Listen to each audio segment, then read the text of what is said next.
இன்னைக்கு நம்ம ஸ்க்ரீன்மேட் சேனலில் டைரக்டர் சுகுமார் இயக்கத்தில் வெளிவந்திருக்க புஷ்பா 2 த ரூல் படத்தை பற்றி பார்க்க போகிறோம். இதோட first part 2021 Pushpa the rise அப்படின்னு ரிலீஸ் ஆகிடுச்சு. அதோட சீக்வல் தான் இந்த படம். இப்போ இந்த படத்தோட ஒன்லைன் என்ன அப்படின்னு பார்ப்போம். ஃபர்ஸ்ட் பார்ட்டோட லாஸ்ட்டில் ஃபகத் ஃபாசிலுக்கும் அல்லு அர்ஜுனுக்கும் ஒரு கிளாஷோடு முடிச்சிருப்பாங்க. அதோட கண்டினியூஸாக சீரியஸ் ஆஃப் மாஸ் ஈவெண்ட் வச்சு ஒரு கேட் அண்ட் மவுஸ் சேஸ் மாதிரி செகண்ட் ஆஃப் பாதி வரைக்கும் இருக்குது. ஸோ இதுலேருந்து டைட்டில் ஜஸ்டிஃபை பண்ணுற மாதிரி அந்த ரெட்வுட் சாண்டல் சிண்டிகேட்டை ரூல் பண்ணி அவன் என்ன தான் பண்ணால் ஃபகத் ஃபாசில் கேரக்டர் கிட்ட மாட்டிக்கிட்டானா இல்லையா, இதான் கதையே.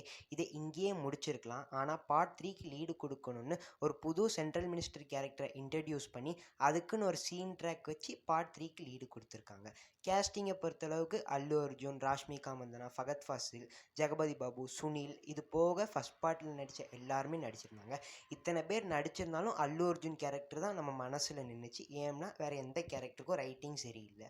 ஸோ இதை யூஸ் பண்ணி அல்லு அர்ஜுன் கேரக்டரோட ஸ்க்ரீன் ப்ரெசன்ஸ் உண்மையிலே ரொம்பவே சூப்பராக இருந்துச்சு. ஃபகத் ஃபாசிலோட கேரக்டர் அந்த அளவுக்கு ரைட்டிங் எந்த பாதையில் போகுதுன்னே தெரியலை. அந்த கேரக்டருக்குன்னு அங்கங்கே மாஸ் மூமெண்ட்ஸ் இருந்தாலும் அது ஒரு ஜோக் கேரக்டர் மாதிரி கடைசியில் மாறிடுச்சு. படத்தோட ஸ்டார்டிங்கில் ஜப்பானில் ஒரு ஃபைட் சீன் நடக்கிற மாதிரி காமிக்கிறாங்க. அது அந்த அளவுக்கு இம்ப்ரெஸ் பண்ணாட்டி கூட அந்த சீன் டியூரேஷனை கொஞ்சம் கம்மி பண்ணியிருக்கலாமோ அப்படின்னு தோணுச்சு. படத்தோட ஃபஸ்ட் பார்ட்டில் எந்தெந்த இடத்துலலாம் பாட்டு வருமோ அது எல்லாமே எமோஷன் கூட மாற்றாமல் சாங்ஸ்லாம் ரீப்ளேஸ் பண்ணணும் அப்படின்னு ட்ரை பண்ணியிருக்காங்க. ஆனால் அது எதுவுமே ஒர்க் அவுட் ஆகலை. ஃபஸ்ட் பார்ட் பார்த்து எல்லாருக்குமே தெரிஞ்சிருக்கும் அது ஒரு மிக யதார்த்த படம்.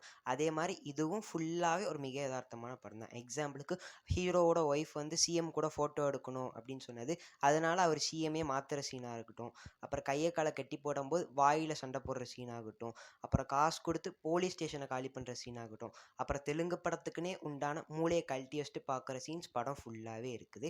இன்டர்வல் சீன் உண்மையிலே ரொம்ப சூப்பராக இருந்துச்சு.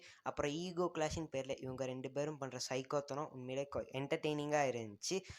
படத்தில் நிறைய சீன்ஸ் ரொம்பவே லென்த்தாக இருந்துச்சு. ஒரு நல்ல எபிசோடு கூட லென்த்தாக எடுக்கிறேன்னு பேரில் சொதப்பி வச்சுருந்தாங்க. ஸோ டியூரேஷனும் கொஞ்சம் இல்லை நிறையவே கம்மி பண்ணியிருந்திருக்கலாம். படத்தில் வெவ்வேறு எமோஷன் சீன்ஸ் வெவ்வேறு இடத்துல வருது.